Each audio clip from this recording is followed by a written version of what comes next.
উম, বাড়ি কোথায়? এখানে আছি ওই নিবারণ চক্রবর্তীর বাড়িতে। নিবারণ চক্রবর্তীর? কেন? দেখাশোনা করি, কালই সবে এসেছি। ও বাড়িতে থাকতে পারবে না। কেন? এই বলে দিলাম, দেখে নিও। কত লোক ও বাড়িতে এলো গেল, ওরা নিজেরাই থাকতে পারে না, তা অন্য লোক। ও বাড়ির ছেলে বউরা কোশ্চিনকালেও ওই বাড়িতে আসে না। কেন? তা আমি কি জানি। ও বড় ভয়ানক বাড়ি। তুমি বিদেশি লোক, খুব সাবধান।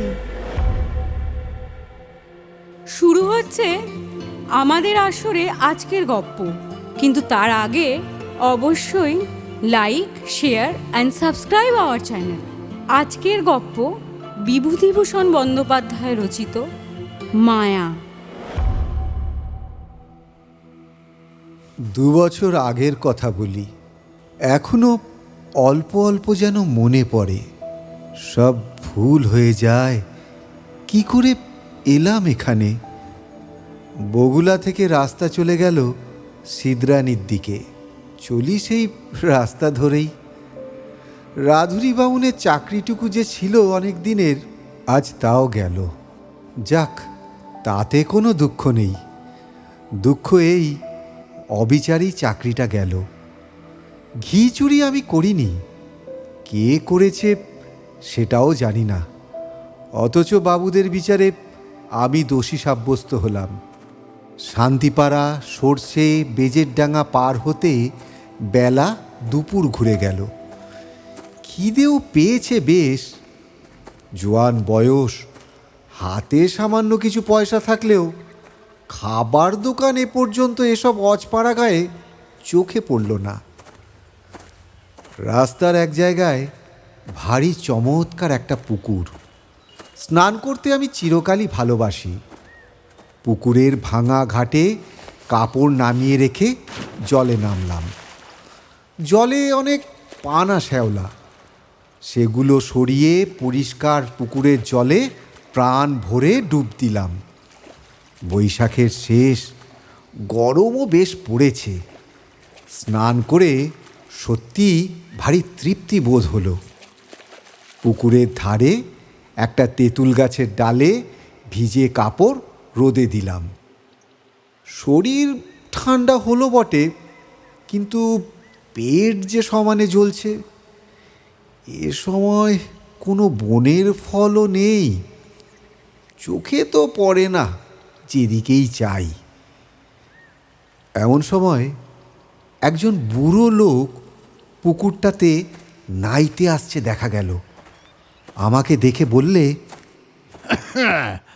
বাড়ি কোথায়? আমি বললাম, আগে আমি গরিব ব্রাহ্মণ, চাকরি খুঁজে বেড়াচ্ছি। আপাতত বড়ই খিদে পেয়েছে, খাবো কোথায়? আপনি কি তার সন্ধান দিতে পারেন? বুড়ো লোকটি বললে, রসো, আগে নিয়ে নি, তারপর সব ঠিক করে দিচ্ছি। স্নান সেরে উঠে লোকটি আমাকে সঙ্গে নিয়ে গ্রামের মধ্যে ঢুকে জঙ্গলে ঘেরা একটা পুরনো বাড়িতে ঢুকলো। বললে, আর শোনো, আমার নাম নিবারণ চক্রবর্তী। এই বাড়ি আমার, কিন্তু আমি এখানে থাকি নে। কলকাতায় আমার ছেলেরা ব্যবসা করে, শ্যামবাজারে ওদের বাসা, বুঝলে কিনা। এত বড় বাড়ি পড়ে আছে, আর সেখানে মাত্র 3খানা ঘরে আমরা থাকি। কি কষ্ট বলো দেখি। আমি মাসে মাসে একবার আসি, আর বাড়ি দেখাশোনা করি। ছেলেরা সব ম্যালেরিয়ার ভয়ে আসতে চায় না। মস্ত বড় বাগান আছে বাড়ির পেছনে, তাতে সব রকমের ফলের গাছ আছে। 12 ভূতে খায়। তুমি এখানে থাকবে? হ্যাঁ, থাকতে পারি। তা কি কাজ করতে পারো? আগে রাঁধুনির কাজ। বেশ বেশ, তা যে কদিন এখানে আছি সে কদিন এখানে রাঁধো, দুজনেই খাই। হ্যাঁ, খুব ভালো। আমি রাজি হয়ে যেতে লোকটা হঠাৎ যেন ভারী খুশি হলো। আমার খাওয়ার ব্যবস্থা তক্ষুনি করে দিলে। খাওয়া দেওয়ার পর আমাকে একটা পুরনো মাদুর আর একটা মোটা তাকিয়া বালিশ দিয়ে বললে, এখন বিশ্রাম করো। পথ হেঁটে বড়ই ক্লান্ত হয়ে পড়েছিলাম। ঘুমিয়ে যখন উঠলাম, বেলা তখন আর নেই। রাঙা রোদ বড় বড় গাছপালার উঁচু ডালে। এরই মধ্যে বাড়ির পিছনের জঙ্গলে শেয়ালের ডাক শুরু হলো। আমি বাড়ির বাইরে গিয়ে এদিক ওদিক খানিকটা ঘুরে বেড়ালাম। যেদিকেই চাই সেদিকেই পুরনো আম কাঁঠালের বন আর জঙ্গল। কোনো লোকের বাড়ি নজরে পড়ল না। জঙ্গলের মধ্যে এক স্থানে কেবল একটা ভাঙা দেউল দেখতে পেলাম। তার মধ্যে উঁকি মেরে দেখি শুধুই চামচিকের আড্ডা। ফিরে এসে দেখি বুড়ো নিবারণ চক্রবর্তী বসে তামাক খাচ্ছে। আমায় বললে, চা করতে জানো? হ্যাঁ, একটু চা করো দেখি। আর চিড়ে ভাজো, চিড়ে। হ্যাঁ, এই তেল নুন মেখে কাঁচা লঙ্কা দিয়ে খাওয়া যাবে, বুঝলে? সন্ধ্যার পর বললে, ভাত চড়িয়ে দাও, সরু আতপ আছে, গাওয়া ঘি আছে। আলু ভাতে ভাত আর ঘি, বাস, ঠিক আছে? যে আজ্ঞে। আর তোমার জন্যে ঝিঙের একটা তরকারি করে নিও, কেমন? ঝিঙে আছে রান্নাঘরের পেছনে। আলু হাতে নিয়ে গিয়ে তুলে আনো এই বেলা। আর শোনো, আর একটা কথা, রান্নাঘরে সর্বদা আলো জেলে রাখবে। হ্যাঁ, তা তো রাখতেই হবে। আরে অন্ধকারে কি রান্না করা যায়? হ্যাঁ, তাই বলছি বলে। মস্ত বড় বাড়ি, ওপরে নিচে বোধহয় 14-15খানা ঘর। এছাড়া টানা বারান্দা। 2-4খানা ঘর ছাড়া অন্য সব ঘরেই তালা দেওয়া। রান্নাঘরের সামনে মস্ত বড় লম্বা রোয়াক। রোয়াকের ওমুড়োয় 4-5টা নারকোল গাছ আর একটা বাতাবি লেবুর গাছ।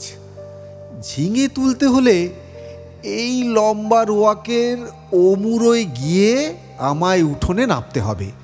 তারপর ঘুরে রান্নাঘরের পেছন দিকে যেতে হবে। তখনও সম্পূর্ণ অন্ধকার হয়নি। আলোর দরকার নেই ভেবে আমি এমনি হাতেই শুধু ঝিঙে তুলতে গেলাম। বাবা, কি আগাছার জঙ্গল রান্নাঘরটার পেছনে! বুনো ঝিঙে গাছ, যাকে এঁটো গাছ বলে, অর্থাৎ এমনি বীজ পড়ে যে গাছ হয় তাই। অনেক ঝিঙে ফলেছে দেখে বেছে বেছে কয়েকটা কচি ঝিঙে তুলতে লাগলাম। হঠাৎ আমার চোখে পড়ল একটি বউ মতো কে মেয়ে ছেলে আমার সামনাসামনি হাত 10 দূরে ঝোপের মধ্যে নিচু হয়ে আধঘুমটা দিয়ে আমারই মতন ঝিঙে তুলছে। দুবার আমি চেয়ে চেয়ে দেখলাম। তারপর পিছন ফিরে 7-8খানা কচি ঝিঙে তুলে চলে আসবার সময় আরও একবার চেয়ে দেখলাম। দেখি বউটি তখনও ঝিঙে তুলছে। নিবারণ চক্রবর্তী বললে, কে ঝিঙে পেলে? আগে হ্যাঁ, অনেক ঝিঙে হয়ে আছে। আরও আর একজন কে যেন এসে তুলছিল। নিবারণ বিস্ময়ের সুরে বললে, কোথায়? ওই তো রান্নাঘরের পেছনে, বেশি জঙ্গলের দিকটায়। পুরুষ মানুষ? না, একটি বউ। নিবারণ চক্রবর্তীর মুখ কেমন যেন হয়ে গেল। বললে, কোথায় বউ? চলো দেখি দেখি। আমি ওকে সঙ্গে করে রান্নাঘরের পেছনে দেখতে গিয়ে দেখি কিছুই না। নিবারণ বললে, কই বউ? হ্যাঁ, ওই তো ওখানেই ছিল, ওই তো ঝোপটার কাছে। হ্যাঁ, যত সব। চালা চালা, দিন দুপুরে বউ দেখলেন আপনি? হ্যাঁ, চালা চালা দেখি। আমি একটু আশ্চর্যই হলাম। যদি একজন পাড়াগাঁয়ের বউজীব দুটো জংলি ঝিঙে তুলতে এসেই থাকে, তাতে এত খাপ্পা হবার কি আছে ভেবে পাইনে। তাছাড়া আজ না হয় উনি এখানে আছেন। কাল যখন কলকাতায় চলে যাবেন তখন ওই বুনো ঝিঙে কে চৌকি দেবে? রাত্রে খাওয়া দাওয়ার পর চক্রবর্তী বুড়ো আবার সেই ঝিঙে চুরির কথা তুললে। বললে, বলছিলাম যে আলো আলো নিয়ে যাওনি কেন ঝিঙে তুলতে? হ্যাঁ, তোমার না আমি আলো হাতে নিয়ে যেতে বলেছিলাম, মনে আছে? কেন তা যাওনি? আমি বুঝতে পারলাম না তাতে দোষ কি হলো। বুড়োটা না একটু ওই খিটখিটে ধরনের। বিনা আলোতে যখন সব দেখতেই পাচ্ছি, এমনকি ওই ঝিঙে চুরি করা বউকে পর্যন্ত, তখন আলো না নিয়ে গিয়ে কি যে দোষ করেছি বুঝে পাইনি। বুড়ো বললে, না না না না, সন্ধ্যের পর সর্বদা আলো কাছে রাখবে, বুঝেছ? কেন? হ্যাঁ, তাই বলছি বলে। তোমার বয়স কত? 37 কি 38 হবে। অনেক কম বয়স আমার চেয়ে। আমারই 63 চলছে, বুঝলে? যা বলি কান পেতে শোনো। আগে নিশ্চয়ই।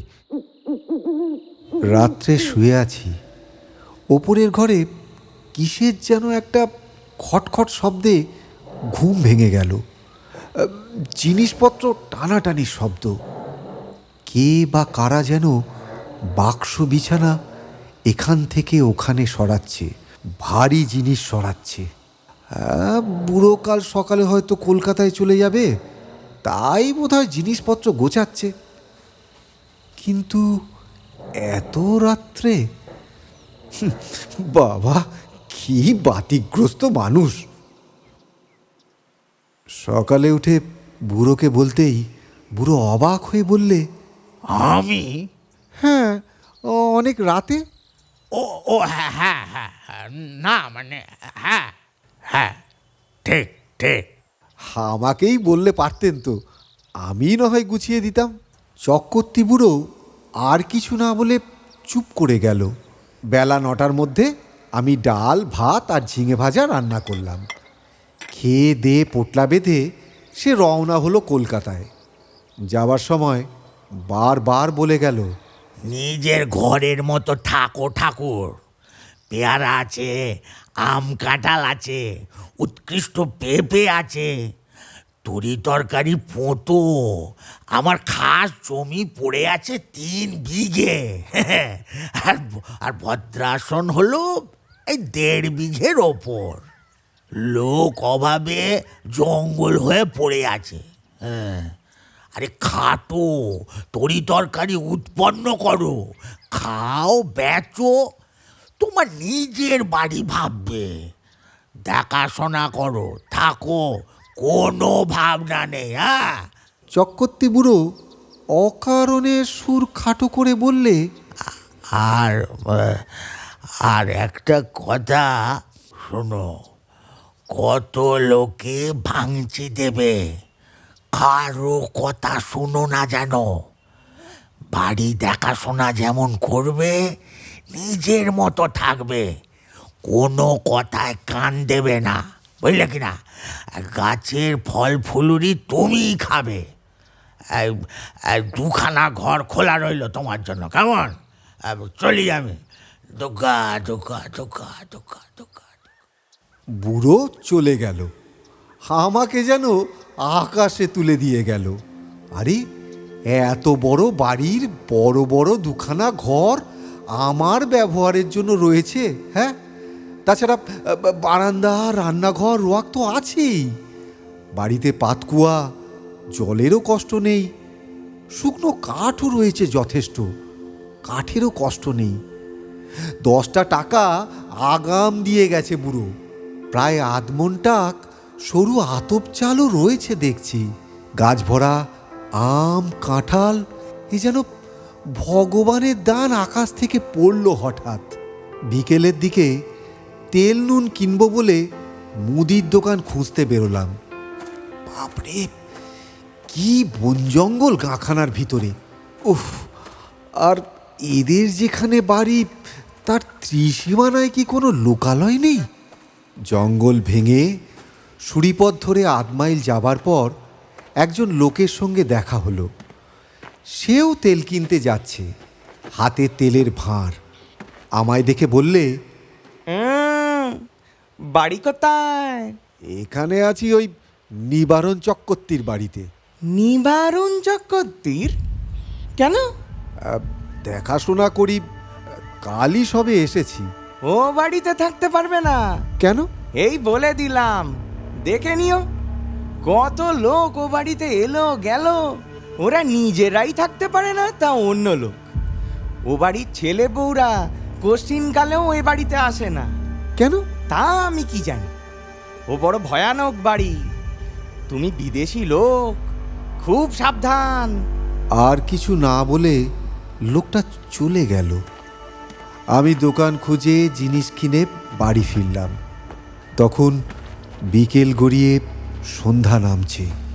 দূর থেকে জঙ্গলের মধ্যেকার পুরনো উঁচু দোতলা বাড়িখানা দেখে আমার বুকের ভেতরটা ছ্যাঁত করে উঠল।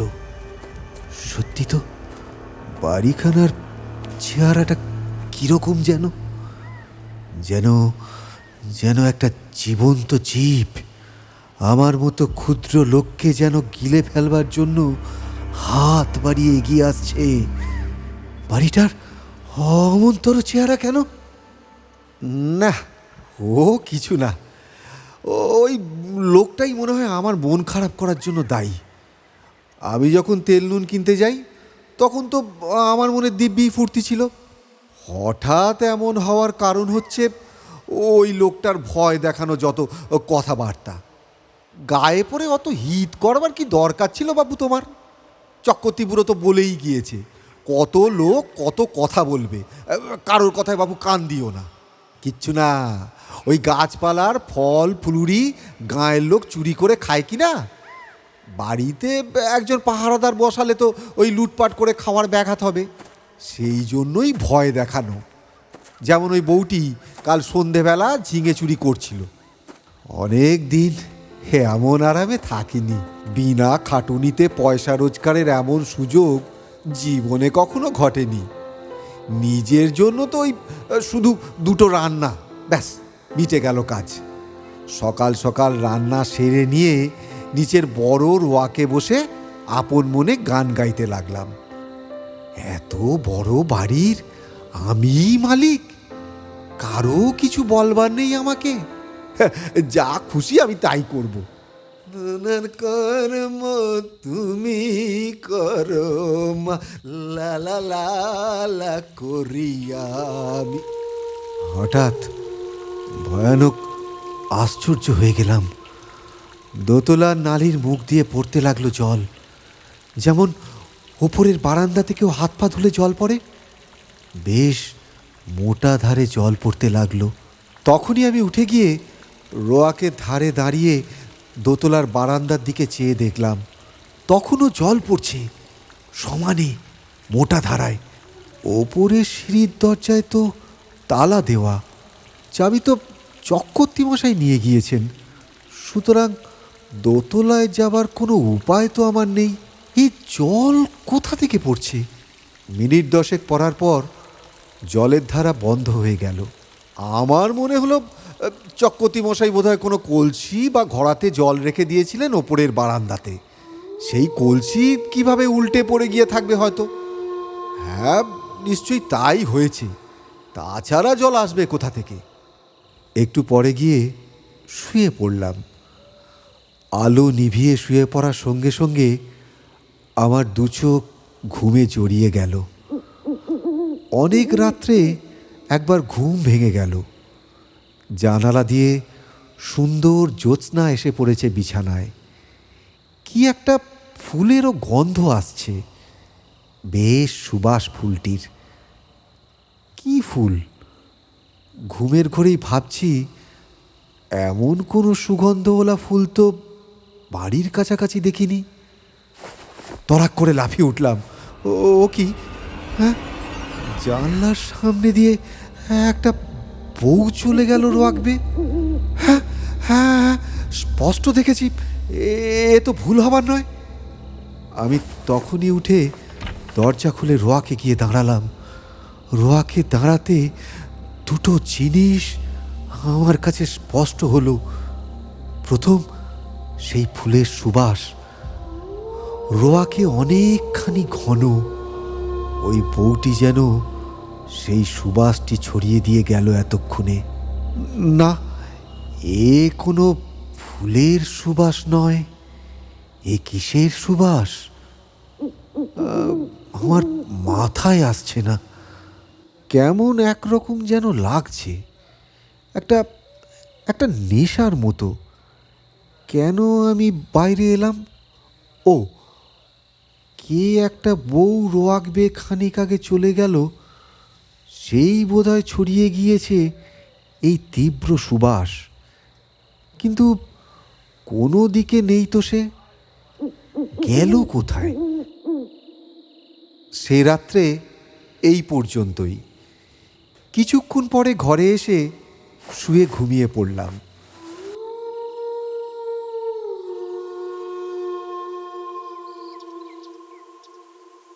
সকালে উঠে মনে হলো সবই স্বপ্ন। মনটাও বেশ হালকা হয়ে গেল। কাজে কর্মে ভালো করে মন দিলাম। বন জঙ্গল কেটে কিভাবে তরি তরকারির আবাদ করব, সেই আলোচনাই করতে লাগলাম মনের মধ্যে। একটা অসুবিধে এখানে থাকবার, বড্ড নির্জনে থাকতে হয়। কাছাকাছি যদি একঘর লোকও থাকতো তবে এত কষ্ট হতো না। কথা বলার একটা লোক নেই, এই হলো মহা কষ্ট। আমি ভাত নামিয়ে হাঁড়ি রাখতে যাচ্ছি, এমন সময় দোতলার বারান্দাতে অনেকগুলো লোক যেন একসঙ্গে হেসে উঠল।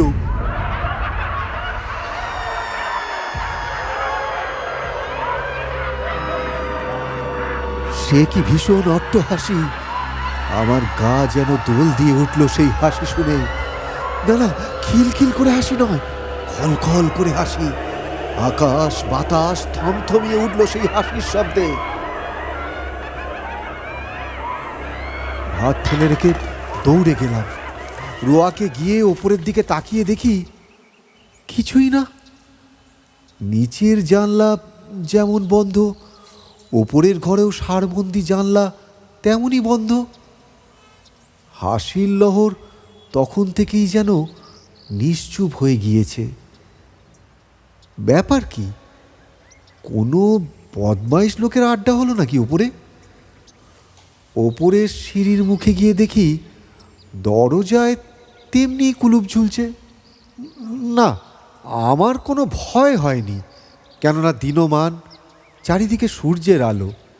এই সময় মনের মধ্যে কোনো ভূতের সংস্কার থাকে না। এই হাসি যদি আমি রাত্রে শুনতাম তবে বোধহয় অজ্ঞান হয়ে যেতাম।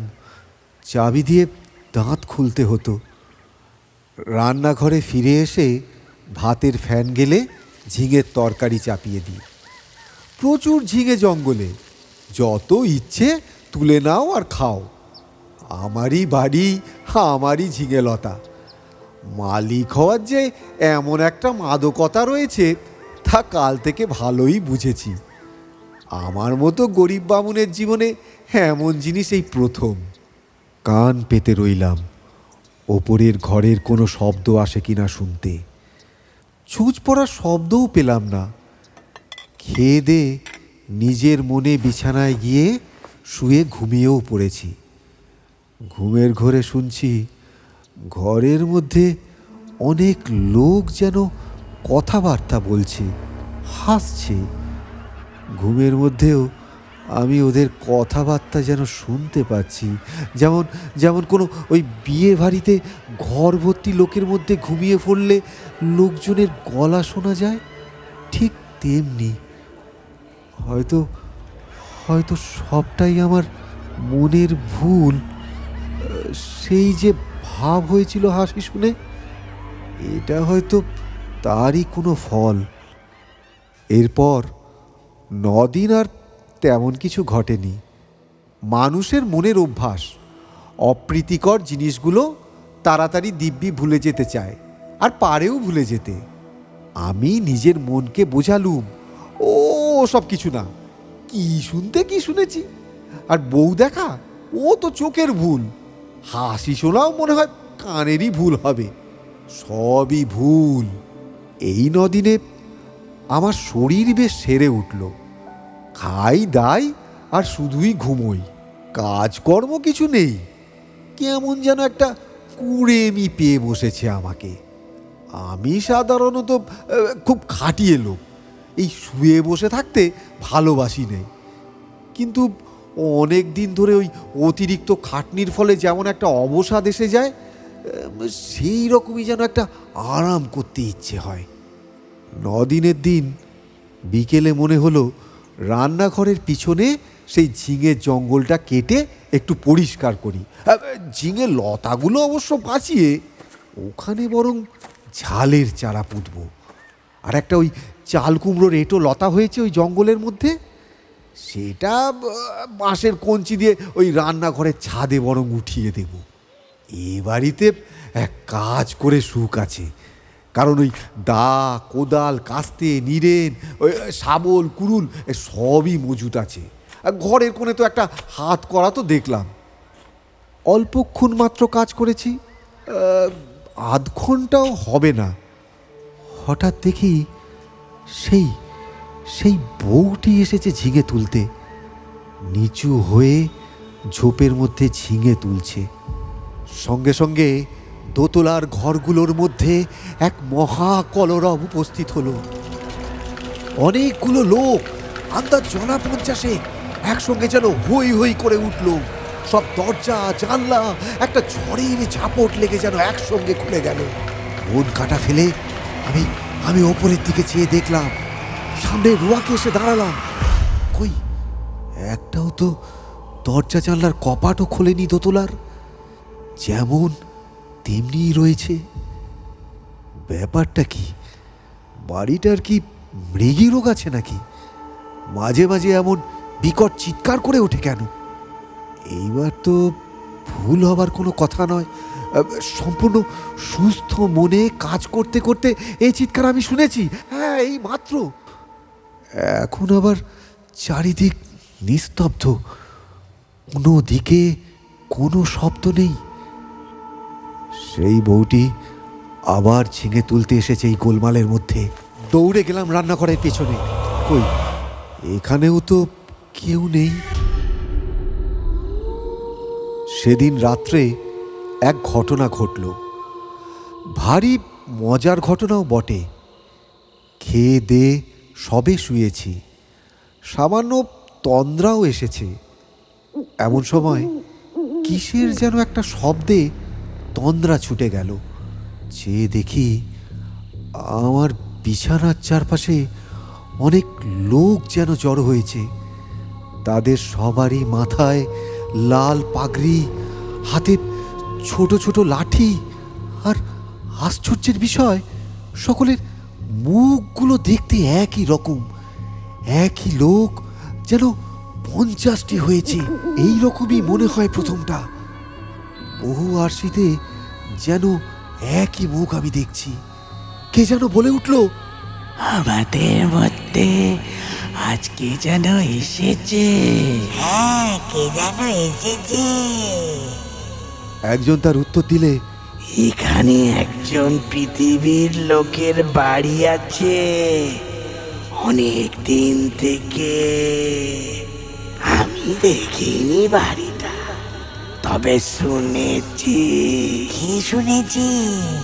যারা দেখতে জানে তারা বলে যে বাড়ির মধ্যে একটা লোক রয়েছে। ও, লোক রয়েছে, লোক রয়েছে। সব মিথ্যে। কোথায় বাড়ি আমরা কেউ দেখিনি। তবে এসো আমরা নাচ আরম্ভ করি। হ্যাঁ, নাচ আরম্ভ করি। চলো চলো, নাচ করি। চলো চলো নাচ আরম্ভ করি। বাপরে বাপ, কথায় বলে ভূতের নৃত্য। শুনেই এসেছিলাম এতদিন, এইবার স্বচক্ষে দেখলাম। সে কি কাণ্ড! অনেকগুলো লোক একসঙ্গে লাঠি বাজিয়ে এক তাণ্ডব নৃত্য শুরু করে দিলে আমার দেহের মধ্যে দিয়ে যে কতবার এলো আর গেল, আর তার সঙ্গে এক বিকট চিৎকার আর হল্লা। হ্যাঁ, নাচ আরম্ভ করি, চলো চলো নাচ করি।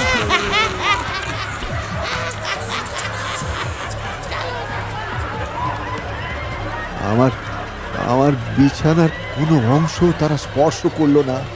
আমি যে এখানে আছি তাও যেন তারা জানে না।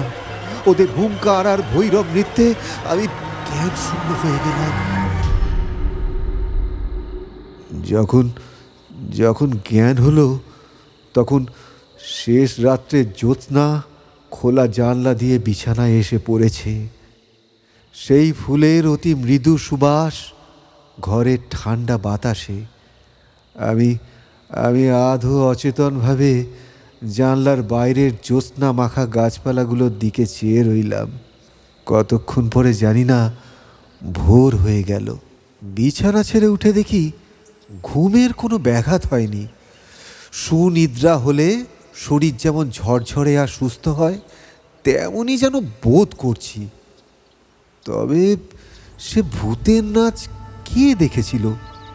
সেই নাচ কি তবে ভুল? খেয়ে দে পরম আরামে শুয়ে ঘুমিয়ে পড়ে কি স্বপ্ন দেখলাম? তাই যদি হয় তবে এই শেষ রাত্রের ঠান্ডা বাতাসে যে ফুলের সুবাসটি পেয়েছি সেটাই বা এলো কোথা থেকে? সেই বউটি যখন চলাফেরা করে তখনই কিন্তু অমন সুবাস ছড়ায় বাতাসে। সুবাসটি তো আর ভুল হতে পারে না। এখনো সেই গন্ধ আমার নাকে লেগে রয়েছে। কোনো অজানা বনফুলের সুবাস হয়তো। হ্যাঁ, তাই হবে। তেল কিনতে গিয়েছি দোকানে। দোকানি বললে, কি কিরকম আছো? বলি কিছু দেখছো নাকি? না। শুনছ কিছু? না। তুমি দেখছি সাধু লোক, টুকটাক জানো নাকি ভূতের মন্তর? তেল দাও, চলে যাই। আর ওসব বাজে কথা তুমি রাখো। আচ্ছা, একটা মেয়েকে ওখানে কোনোদিন দেখোনি? বউ মতো কোনো গন্ধ পাওনি? গন্ধ? কিসের গন্ধ? কোনো ফুলের সুগন্ধ? না। খুব বেঁচে গেছো তুমি। তোমার আগে যারা ওখানে থাকতো সবাই একটি বউকে দেখতো ওখানে প্রায়। এমন হতো শেষে ও বাড়ি ছেড়ে তারা নড়তেই চাইতো না। তারপর রোগা হয়ে দিনে দিনে শুকিয়ে শেষ পর্যন্ত মারা যেত। 2টি লোকের এই রকম হয়েছে এই পর্যন্ত। বাড়িতে ভূতের আড্ডা। ভূতে লোককে পাগল করে দেয়। তাদের কাণ্ডজ্ঞান থাকে না।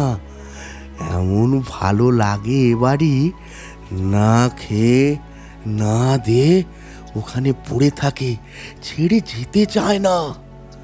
তুমি দেখছি ভূতের মন্তর জানো। আমরা তো ও বাড়ির ত্রিসীমানায় যাই না।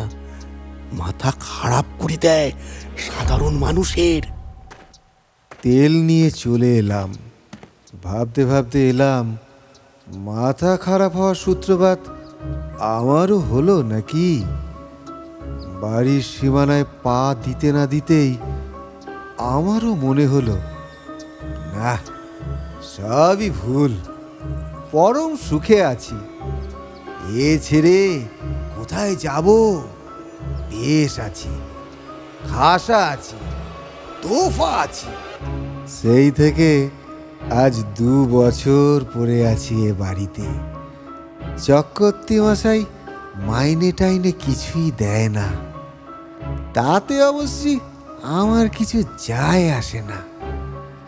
বাড়ি দেখাশোনা করি, বেগুন কলা বেচি, আর দিন রাত ওদের নৃত্য দেখি। ওদের মধ্যেই তো বাস করি আমি। এক পাও যাইনে এই বাড়ি ছেড়ে।